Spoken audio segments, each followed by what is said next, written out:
ভারতীয় সাংবাদিকদের জোরপূর্বক ডক্টর ইউনূসের লিফটে ঢোকার চেষ্টা। জাতিসংঘ সাধারণ পরিষদের ৭৯তম অধিবেশন যোগ দিয়েছেন বাংলাদেশের অন্তর্বর্তী সরকারের প্রধান উপদেষ্টা ডক্টর মোহাম্মদ ইউনূস। এ সময় ডক্টর মোহাম্মদ ইউনূসের লিফটে ভারতীয় সাংবাদিকরা প্রবেশ করতে চাইলেও নিরাপত্তা রক্ষীরা সরিয়ে দেয়। মঙ্গলবার ২৪শে সেপ্টেম্বর ভারতীয় বার্তা সংস্থা ANI এ সংক্রান্ত একটি ভিডিও প্রকাশ করেছে। এতে বার্তা সংস্থাটি জানিয়েছে, হোটেলের লিফটে ওঠার আগে ভারতীয় সাংবাদিকরা ডক্টর ইউনূসকে প্রশ্ন করার চেষ্টা করেন। এ সময় কয়েকজন সাংবাদিক তার খুব কাছে চলে যান। তখন তাদের ঠেলে দূরে সরিয়ে দেন এক নিরাপত্তা রক্ষী। এ সময় একটি ভিডিও পোস্ট করে ANI এর ক্যাপশনে বলা হয়েছে, বাংলাদেশের অন্তর্বর্তী সরকারের প্রধান উপদেষ্টা মোহাম্মদ ইউনূস গতকাল গভীর রাতে যে হোটেলে পৌঁছেছেন সেখানে ভারতীয় গণমাধ্যমের মধ্যে প্রশ্ন এড়িয়ে গেছেন।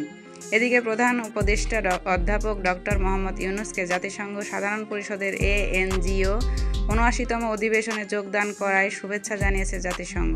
প্রধান উপদেষ্টা এমন এক গুরুত্বপূর্ণ সময়ে সফর করেছেন যখন বাংলাদেশ জাতিসংঘের সদস্যপদ লাভের ৫০ বছর পূর্তি উদযাপন করছে।